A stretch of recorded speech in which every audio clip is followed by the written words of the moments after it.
पे सरिस बिकाए, देखहूँ प्रीति की रीत भली, बिलग होई रस जाए, कपट खटाई परद पुनी।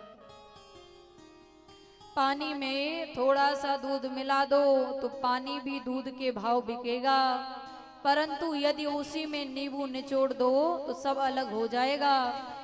यदि प्रेम है तब तो ठीक है, लेकिन यदि उस प्रेम में कपट की खटाई मिल जाए सब अलग हो जाता है। कपट क्या है? झूठ बोल देना। पति ने पत्नी से झूठ बोल दिया, पत्नी ने पति से झूठ बोल दिया, ये कपट है।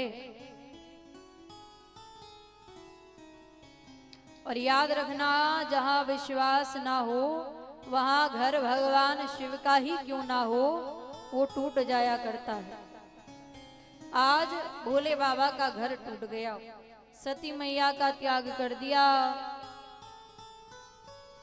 और एक बार ब्रह्मा जी ने सभा लगाई, उस सभा में सभी आए, देवता, नाग, किन्नर, कश्यप, ब्रह्मा, विष्णु, महेश भी आए।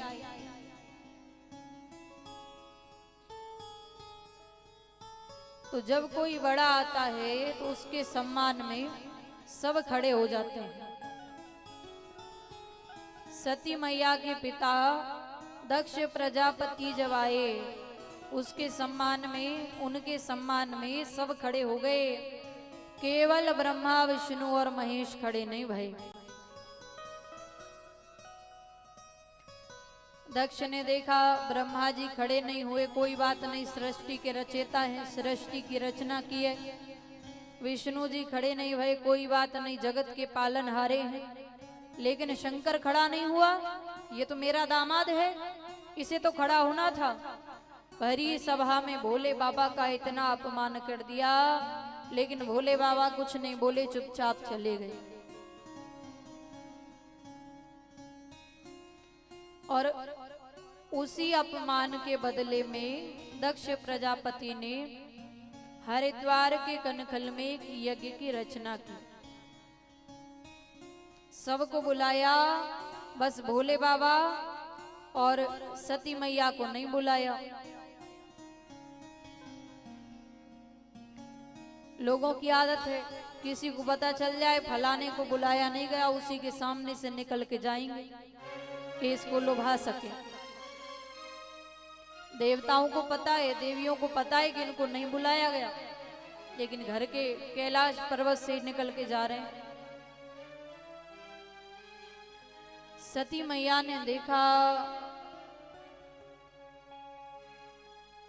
इतना श्रृंगार करके और कहाँ जा रही हैं, तो पूछा बहन कहाँ जा रही हो? बोले आपके पिताजी ने यज्ञ की रचना की है, वहां जा रहे हैं। अच्छा। सती जी तुरंत गई भोले बाबा के पास और जाकर के कहा, भोले बाबा आपके ससुर जी यज्ञ कर रहे हैं,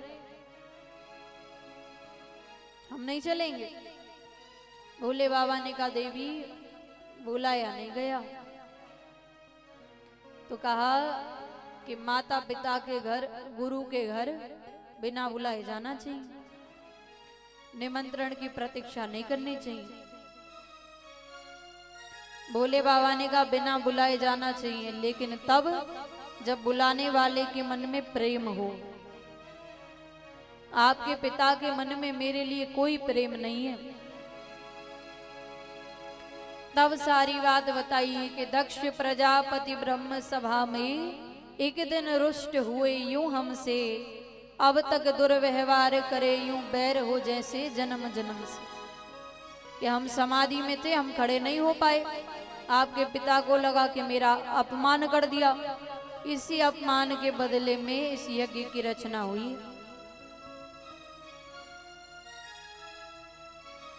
अनेक प्रकार से समझाया, सती मैया सब समझ गई, लेकिन फिर भी कह रही है कि मैं तो जाऊंगी।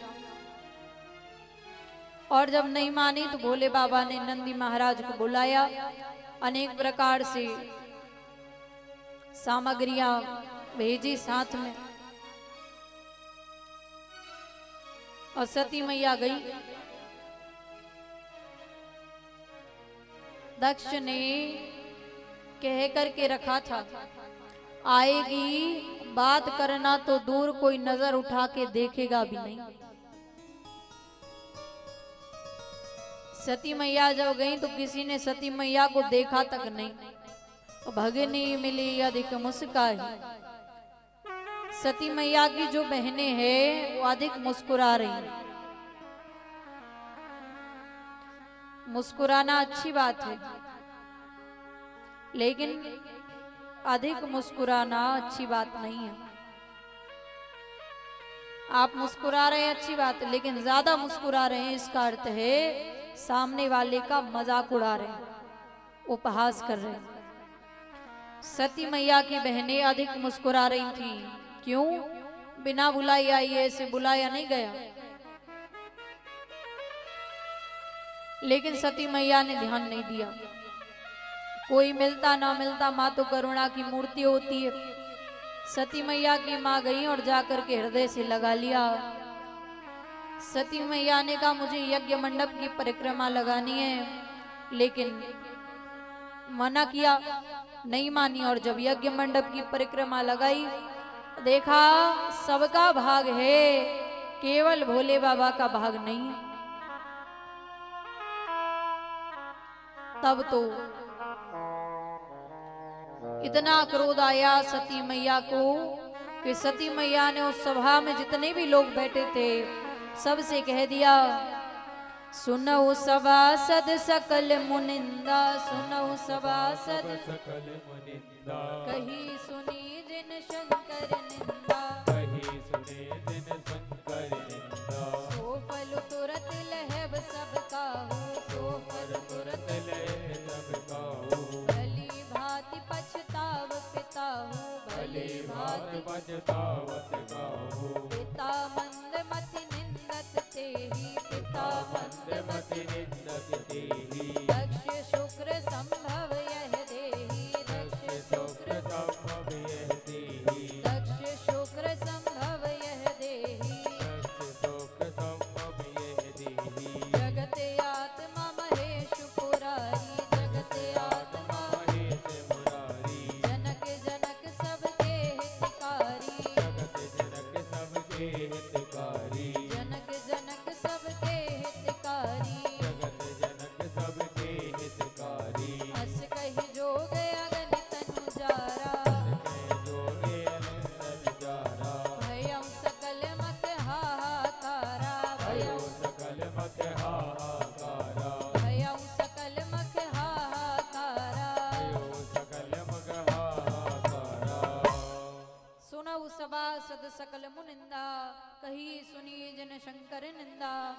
आज सभा में जितने भी लोग बैठे हैं, जिसने भी मेरे पति की निंदा कही है, सुनी है, सो फल तुरत लहब सब काहू, भली भांति पछताव पिता, उसका फल आप सब इसी वक्त पाएंगे।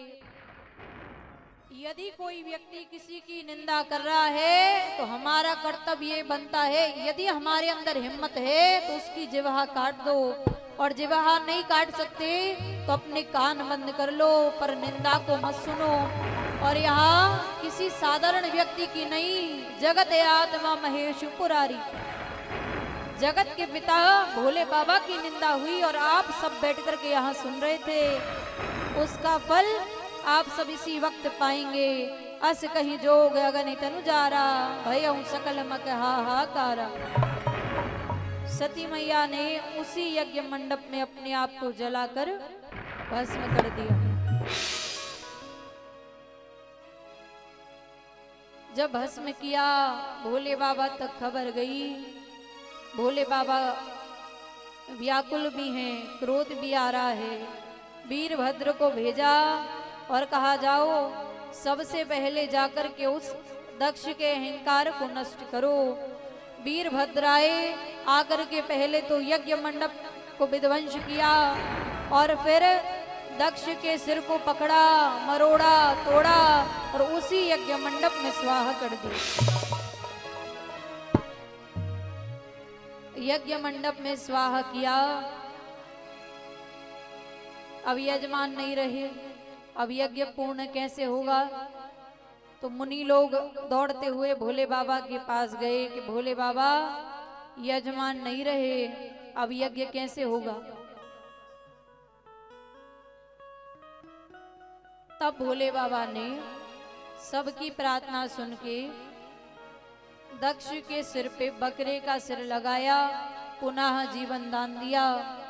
बोलिए कृष्ण कन्हैया लाल की जय हो, राघवेंद्र सरकार की जय हो, भूत भावन भगवान की जय हो। सती मैया ने अपने प्राणों का त्याग किया और भोले बाबा समाधि में चले गए। और आगे की कथा आप लोग कल श्रवण करेंगे।